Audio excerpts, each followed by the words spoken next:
Hello and welcome. Today I want to talk about 4 of my favorite indie ARPGs. They might not all be hack and slash games, but you can definitely kill enemies and get epic loot. For example, in one of them you build your spaceship, blow up the screen, and it's basically sci-fi Diablo.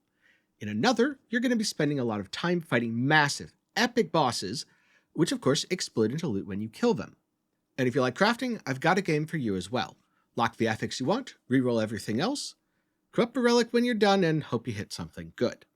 All of these games are fairly small, you probably haven't heard of them before, they're under $25, and they're not live service. So the season starts when you want, and you don't even need to schedule vacation time.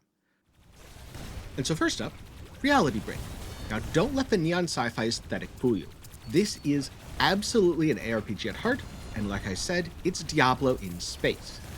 And so, instead of a lone hero ascending to godhood, you pilot a spaceship, capable of obliterating everything in its path.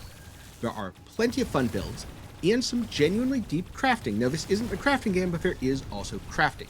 My favorite part of which is the fact that you can rewrite affixes on gear. So you might have something that gives you a big increase in damage, and you can turn that into a multiplier. If you come from PoE, think of this as turning increased into more. Also, the game uses roguelike elements to capture that new season feeling, because you can play as much as you want. But when you are feeling too OP, you can reset by heading into the vortex. This wipes your ship, giving you an excuse to start a new build, minus a couple items you mark as your favorite. And it resets your run, so you go back through the game's story, but gives you reality points which you can use for meta progression. In other words, big numbers get bigger. And again, what I really like about this is I'm the one in control. It doesn't just happen arbitrarily, so if I'm loving my build, I can keep playing it. And if I'm getting bored, want to try something new, into the vortex I go. So next up, let's go over a few of the game's systems and how they interact to form builds. Starting with pilot skills, you have active and passive. Passive are a series of binary choices, so I have Energon, increasing damage of my primary weapon. This means I do not get draw essence. I could instead take draw essence, and it's just a simple binary swap back and forth. You also get 4 active skills, which you can customize from this list here. And so, for example, one of my favorites is Negate Existence, partially because it's a really cool name, and partially because it basically deletes a bunch of enemies in a large radius around my ship. Another really fun one is Multi-Shot, causing weapons to fire additional projectiles. So, let's just start with primary cannon, and then here you go. Way more projectiles. And as any fan of ARPGs knows, more projectiles means more fun. Now, there are a couple of other upgrade systems, specifically the Codex. Basically, collect certain items, get bonuses. And Tech Specialist, which allows you to unlock things like additional drone slots or more mining yield. These cost credits and resources that you pick up as you progress and complete missions. You can even do things like resource stack size, which is really nice because as you can see, my inventory is kind of full of resources. So I can just do this and now I can carry twice as much, but this will be reset when I reset my run.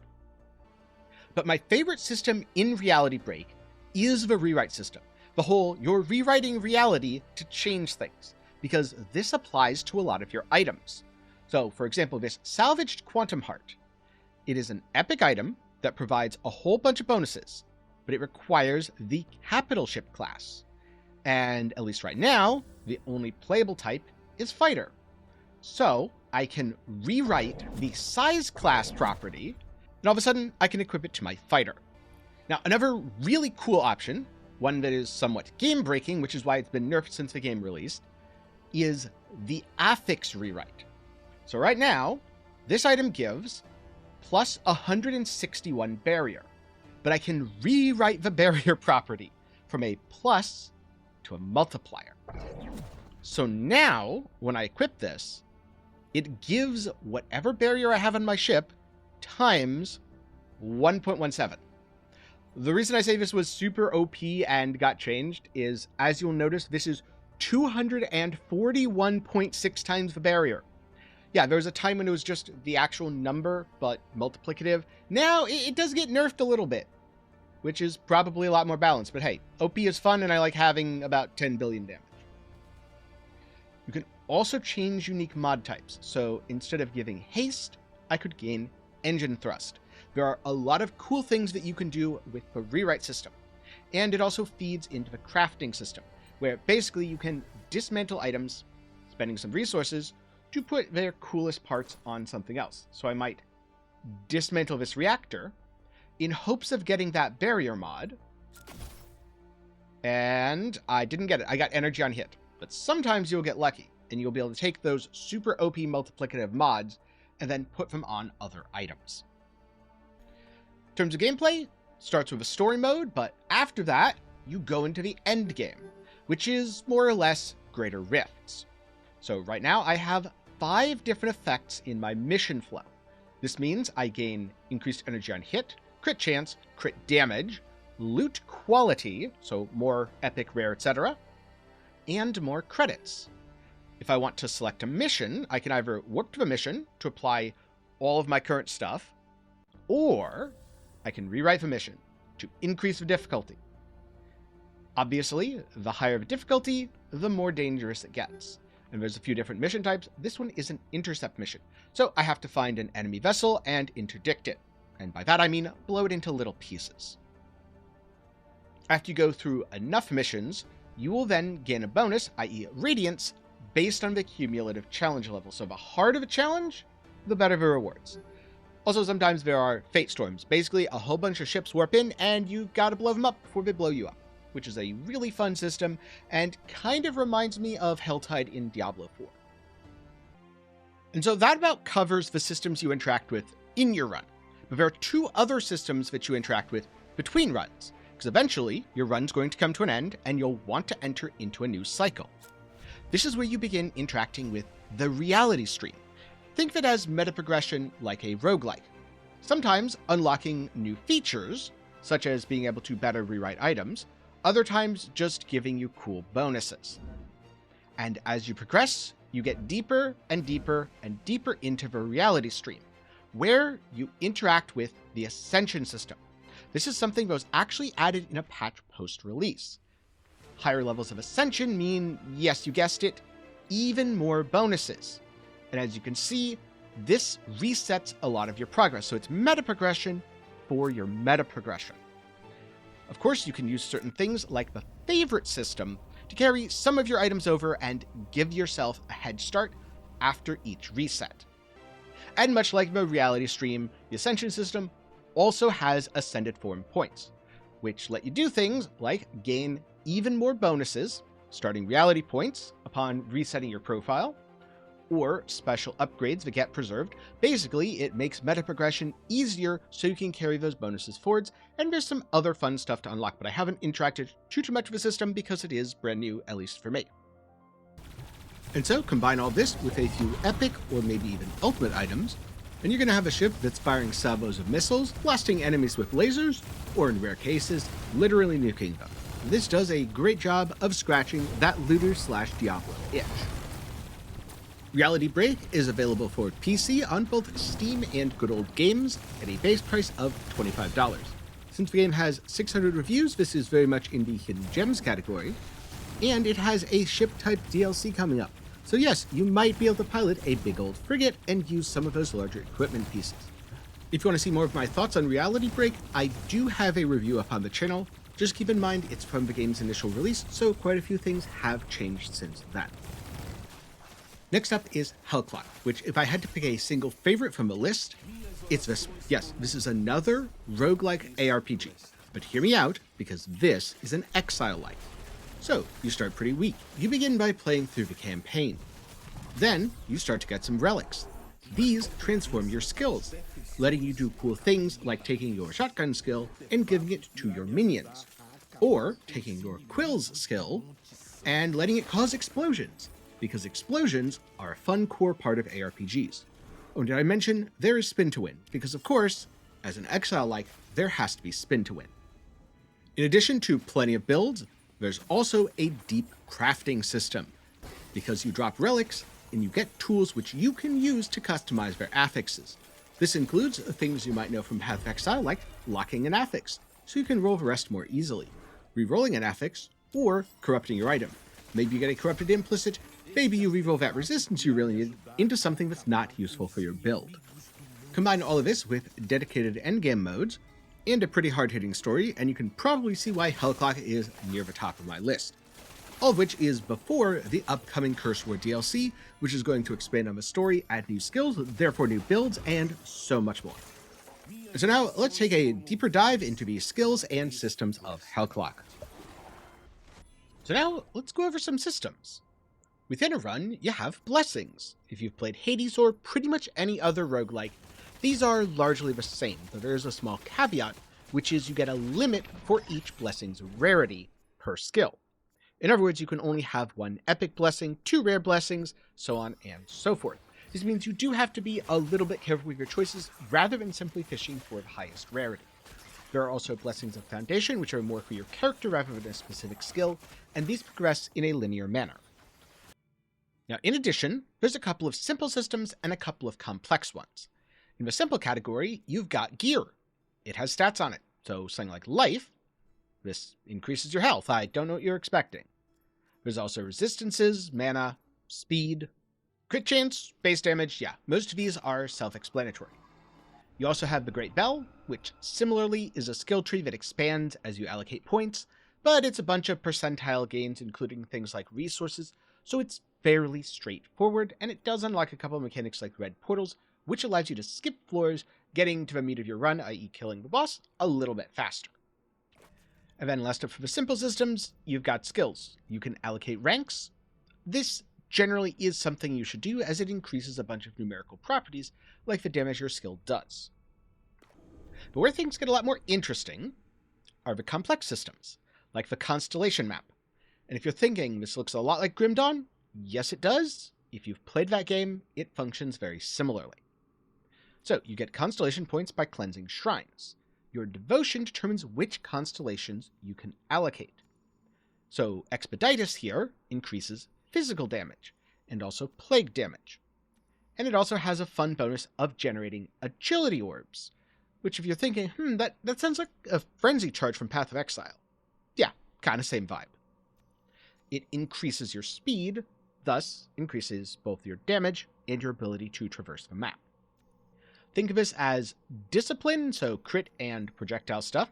A good example of this is Oxosi, who has all sorts of projectile bonuses for marksman skills, guns, bows, that sort of thing. Faith, more magic, lightning, mana stuff.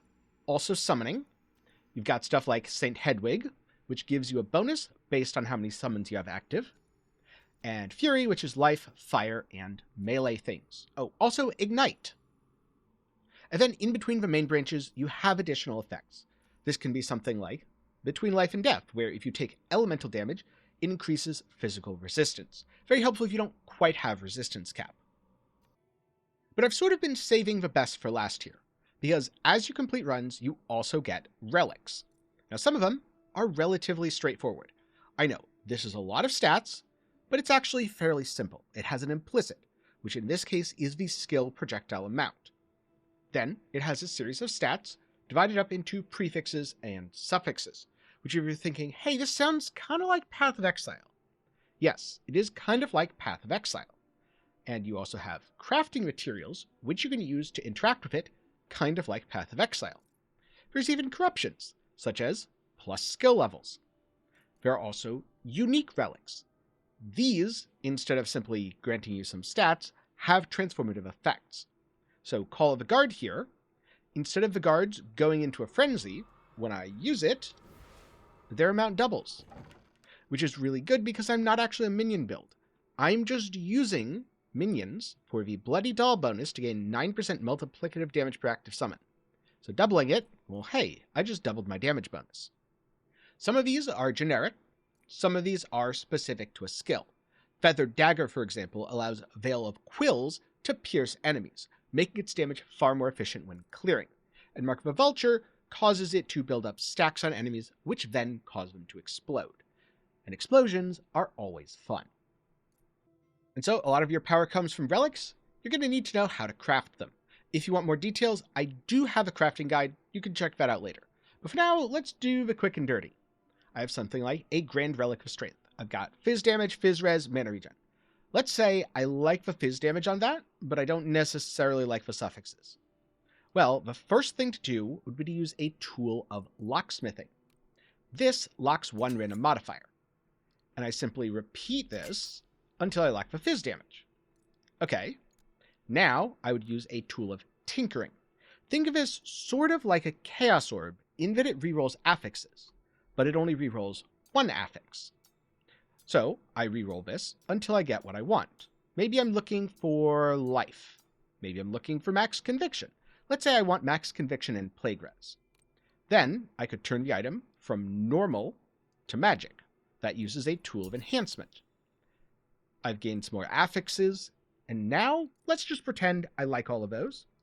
So I can use a greater tool of enhancement, similarly to an alchemy orb. This transforms it into a rare, and it has a new implicit. Then, if I'm happy with everything else, I can imbue it.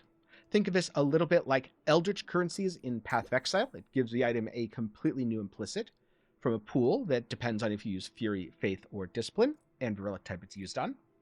Then if you're really happy, you can divine it, increasing the values, or corrupt it, which modifies it unpredictably. And yes, it can make it worse. Though it can also add some really cool stuff, so in general, as long as you have a replacement, you probably should go around corrupting your relics, because you get stuff like this, evasion, endurance, and anti-magic, all as a special corrupted implicit. And so yeah, relics and relic crafting, one of the coolest aspects of Hellclock. And of course, you use all of those relics to make really cool builds. What I was showcasing there was a Veil of Quills build, which is what you're seeing on screen right now. Veil of Quills feels really good to play because the projectiles automatically seek out enemies, and it has explosions for good clear. You're going to notice a pattern as I showcase a couple other builds, like this one, which is a minion powder bag build. Normally, Split Shot is a player skill, works sort of like a shotgun, except you can then put it on minions, and then do all sorts of relic shenanigans so that you're doing both physical and fire damage, which then causes explosions constantly that are double dipping and all of your minions are exploding. And if you're thinking, are minions OP? What about a non-minion build? Don't worry, I've got something for you. This is Plague Repeater, where you convert Repeater, normally a physical skill, which can be fired while moving, into plague damage, which then means it can wither enemies, dealing massive damage to them while they're just frozen and they can't fight back. Oh, and because it's plague, it has explosions. I mean, come on, it's an ARPG game. What did you expect me to say? There are tons of builds, the relics are really cool, and there's going to be even more with the Cursed War. So, be sure to get subscribed if you want to see my thoughts on future Hellclock builds, as I will definitely be making some more guides. Hellclock is $20 and it's currently available for PC on Steam. However, with the Cursed War DLC, it's going to be launching on console, which I believe is PlayStation and Xbox, in addition to Steam. I am very much looking forward to the game, and not just because there is an item named after me in it. That's right, if you are lucky, you will find Tenkei's Skyhammer. What does it do? It lets you play cast on crit and drop meteors on your enemies, because the only thing cooler than spin to win is fucking meteor cast on crit. On the other hand, if you want something a little more old school, check out Ghostlore. Don't let a bright East Punk aesthetic fool you. This game has Diablo in its bones. You play through the game, leveling up, getting some cool gear, making some cool trigger builds, and then jump into the dual endgame systems, which has you bouncing between missions, think somewhat like PoE maps, and the Hellgate, think somewhat like Diablo Rifts. Oh, and did I mention trigger skills are a big thing? Because yes, you can have your skills trigger your other skills, and those skills trigger even more skills. So let's get into some of the systems and how they work. So first up, we have gear. This takes the form of things like an amulet or a necklace. In other words, it's pretty standard. Where gear gets a little bit more interesting, though, are some of the affixes. Cooldown reduction on hit chance, for example, gives you the ability to reduce your cooldowns by hitting enemies, which is really fun when combined with the game's power grid. Since the game takes strong inspiration from titles like Diablo 2, a lot of these stats are more like what you'd see in an older game, which is to say a little bit obscure but also pretty cool. You have things like resistances, you have absorb sort of taking the place of armor, health, all pretty standard stuff, But then you have the wackier, more wild things like Projectile Pierce, which actually applies to almost every skill in the game because almost every skill is a projectile or avoidance, which you probably won't know what it does unless you go to the character screen and actually read the tooltip. Some of my favorite items are the mythics, like the Rudurashka Mala, whose name I'm probably mispronouncing. This grants the Mandala a powerful buff skill around my character permanently. And yes, some of them also completely transform things. And so after putting together a good build, you can use these mythic items to take things to the next level, giving yourself stuff like phoenixes or a permanent buff. And so next up we have the power grid. Now all the skills that you learn don't do anything by themselves.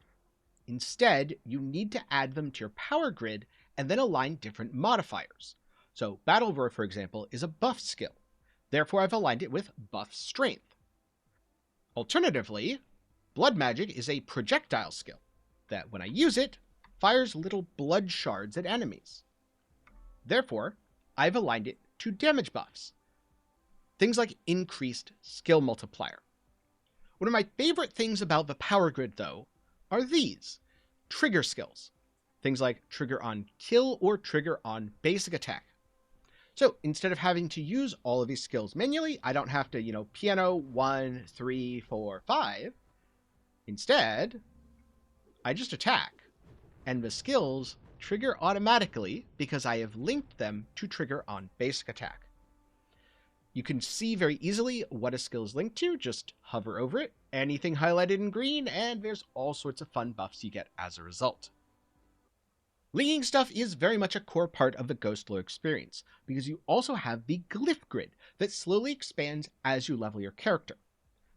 Glyphs gives you a certain buff, so this Alasa gives additional ice damage, elemental effect chance, avoidance, and EXP gain multiplier. However, because it is a compound glyph, I can put other glyphs like Utala within it to add additional bonuses. Since I'm a crit-based skill build, Utala and Sona are absolutely best in slot, and hey, Tello for some magic item chance multiplier, more loot is always good. As you're progressing, you get to modify this stuff. So I could take this Ilo glyph and spend some resources to either randomize the shape, potentially allowing me to fit it into my grid better, or randomize the glyph, changing it from Ilo into something else, like potentially Alasa. Over here, I can place equipment and spend resources to add sockets, increase the item level. Basically, if you get an old item, you can make it just as good as something you would get now, or upgrade the rarity. In this case, turning it into a legendary. Since legendaries have more stats, this can be quite valuable. And then last up, there's the option to socket gems and items. Gems are automatically collected in the gem pouch, which is pretty nice. This is a quality of life feature that was not in when I first played the game. Very, very happy to have it. So it's pretty simple. You can drag and drop to socket gems in an item, but then you might want to combine a gem, destroy a gem, but keep the item, put something in that socket, or destroy the item and keep the gem. Now, in addition, there's awakened affixes. These are more powerful, but they take some time. If I were to awaken this item, I need to defeat certain elites before the affix manifests on my gear. How do I do that? Well, I could go into a mission, select one of these, think of it as a PoE-style map, where you add map data to add a whole bunch of modifiers. Or I could head over to Hellgate Island to interact with the game's other endgame system, where you spend tickets to push ever deeper. After spending those tickets, you earn Hell Ingots, which you can use to reforge items modifying the affixes. So maybe I need something other than accuracy here, that's where the Hell Ingots come in. Last but not least, back in the Seaport, you can interact with Food Street, which allows you to build a bunch of buffs up on your character. So this oyster omelet gives skill damage and EXP gain multiplier. Generally, each recipe will have a fixed stat, so the fried carrot cake, for example, gives accuracy, or the century egg porridge gives skill damage, but then it will also roll other random stats, some of which can be very powerful. So the chicken rice here has crit chance, additional poison damage, elemental resistance. Pretty darn good. Again, I'm a skill build, so I'm trying to stack as much damage as possible. And yes, these are just pixelated pictures of food, and that's awesome. All of this combines to make some really cool builds, like a spellcaster build where you auto-attack and it summons a bunch of spells, or a summon build where your summons summon other summons due to the trigger skills. There's also a feral tiger build where you can become a were-tiger and claw your way through enemies. Ghostlore is $20, it's available on PC through Steam, and it's also on Xbox. As far as I know, there are no plans for future DLCs. That said, if you want to see some of my thoughts, there's a video from a 1.0 release that you can check out to learn more. Last up we have Wayfinder, a game which got off to an unfortunate start, beginning its life as an MMO. This did not go particularly well. Luckily, Wayfinder got a second chance in the form of a single-player with co-op ARPG. There are still some vestiges of MMO systems, such as world events, and also a rather thin story. However, the game's combat is excellent, and now that it's not an MMO, the grinding is very reasonable. So, if you want to play something with really good combat that's a bit more on the hack and slash side of things, where you're physically dodging around and fighting epic bosses, as opposed to just killing things with spreadsheets, then Wayfinder's going to be up your alley. Now in terms of character building, the first step is picking one of Wayfinder's 8 characters. You will begin with Wingrave, Nis, or Silo, but as you keep playing and advancing the story, more characters will unlock, such as Kairos, Senja, Venomous, Gren, and Laura. After that, you have a few character customization systems. Again, it's pretty simple overall. So first up, armor. This changes your character's appearance if you don't have a cosmetic override, and also it gives us some stats. So something like weapon power, crit power, well, those are pretty self-explanatory. Weapon power is damage, crit power is damage when you deal a critical strike. After that, there's abilities. Each character has 4 of them, and as you play, you get to level them up. There's 3 ranks per skill. You also get a fun little video so you can see a bit more about what they do. Abilities get more potent as you level them, but you don't have enough points to level everything, so you need to plan carefully. For example, here, I haven't put extra points into Venomous's ultimate Deep Breath because it already does enough damage, and I'd rather enhance her other abilities. In particular, I like enhancing Transfusion all the way up to level 3 because the 2 homing missiles are very noticeable and it has a fairly short cooldown. Next up, there are talents. These are in a talent web, but much like before, it's relatively straightforward, at least if you just want the basics. Because your end goal is to get to one of these large nodes, such as Careful Strikes, or, in this case, Red Feast, which makes Expose Weakness far more effective. You can only have one of these unlocked at a time, which is why I go over here, and then I take additional medium-sized nodes that hopefully feed into the strategy that I'm building around. After that, there are affinities, which is focused on instinct, discipline, and focus. Keep these symbols in mind, they are about to be important, because all of the items you're equipping, your weapon, and your artifacts, have different stats associated with these. And so, whichever stat you upgrade the most, gets the most benefit. In addition, upgrading each gets you some special perks. So the reason I fully invested into Instinct was because I wanted to unlock Fatal Venom, causing enemies that die while affected by 3 poison stacks to erupt in a poison cloud. Next up you have Affinities. This is kind of a dual-purpose system, because first of all, most of the items that you equip have certain stats tied to an affinity. So the more you level that affinity, the more potent those stats become.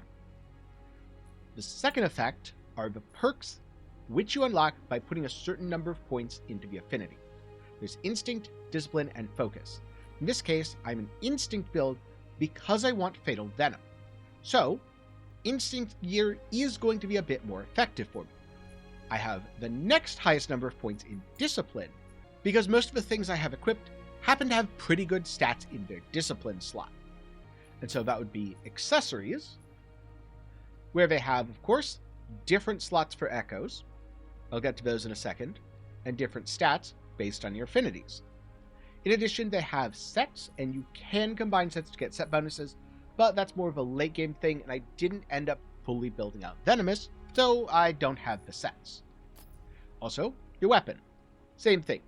You have certain stats, you have a special weapon ability, and weapons also have echo slots, which feeds into the game's echo customization system. Basically, think of them as gems, and as you socket different gems into your gear, you get different effects. So this echo, for example, which is dropped off of an Eldrin Wingblade, gives crit rating and phys defense. Pretty good for offense, a little bit of defensive stuff mixed in there. But where things get really cool are when you start adding boss echoes, such as the Blood Rage of Bull. So if I land a Jump Slam heavy attack, I get a nice proc that does a whole bunch of damage. Another one that I like is Turris of the Silence, where upon triggering a dash attack, you fire energy bolts dealing a significant amount of your ability power. That wouldn't necessarily be as good on a weapon power build that's more about just hitting stuff with a weapon, but on an ability power build, like I'm playing here with Venomous, it is absolutely amazing. And so, in short, I would say that most of the systems here in Wayfinder make for simple enough character customization that if you don't know what's going on, you will get by just fine. But if you want to dive deeper and min-max, you can do some crazy stuff, play on higher difficulties, and end up fairly OP. Because Wayfinder has a simple gameplay loop, going into dungeons, farming materials, killing enemies, fighting bosses, it is the perfect ARPG, since it also has co-op, to play with your friend who has never played an ARPG before. When it was an MMO, it had a light holy trinity going on. You know, tank, healer, DPS. In this case, it was more tank support DPS.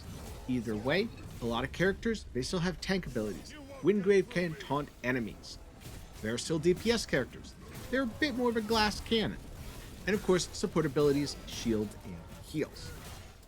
Wayfinder is $25. It's available on PC via Steam. It's also on Xbox and PS5. And since it is no longer an MMO or a live service, you'll buy it once and you get a complete game to play as much as you want. And so now I wanted to wrap everything up with a few bonus recommendations for the dedicated ARPG enthusiasts who may have played everything on the list so far, or for those of you who just want a few more recommendations. These are things that didn't quite make it into the main list for one reason or another. Starting with Grim Dawn. This is under $25, but if you play ARPGs, you've probably heard of it before, because it's excellent. Yeah, I recommend this one. I reviewed it a couple years ago. I'm very much looking forward to Fangs of Astrakarn. You can find my review down in the description, and if you want to pick the game up, it's available on Steam, Good Old Games, and my Nexus, where you can help support the channel. Next up, Slowmancer and Chronicon. Two games that very easily could have fit on the list. They're small, they're under $25, they're really well reviewed, and I haven't played either of them. So I guess if you are a big fan of either of those games and want to see me make a follow-up video with some more ARPGs, let me know down in the comments, and of course get subscribed, that way you won't miss it. Next we have Dragonkin the Banished, a recent entry which is also under $25. It didn't make the list because, maybe a hot take, I think it's mediocre. It's not a terrible ARPG. If you really like ARPGs and you just want one to play, it's fine, but I'd recommend every other game on the list and every other bonus recommendation over this. Last but not least, No Rest for the Wicked, a Souls-like ARPG. And honestly, it's really good. But it's $40 rather than $25. Also, being from Moon Studios, makers of Ori and the Blind Forest, I think it's a little more well-known. And the game is not fully released into 1.0, so it's probably going to change quite a bit over the remainder of Early Access. That said, if you want to check it out, I do have some videos, and I'm definitely going to be checking out the 1.0 release. And so those are 4 of my favorite loot-based indie ARPGs, and some bonus recommendations, with everything except for one of the bonus recommendations being $25 or under. That's not even counting a sale. With that said, there are plenty of cool ARPGs out there, and I definitely haven't played all of them. So if you have a favorite, let me know down in the comments below. If you're looking for something else to watch after this, maybe check out some of my thoughts on the games recommended in this video, including Wayfinder, Ghostlore, Hellclock, Reality Break, Grim Dawn, and even Dragonkin the Banished. Most of us will be up in the card, and they'll all be down in the description below. So with that said, thank you very much for watching to the end. I'm glad you've enjoyed, and I'll see you in the next one.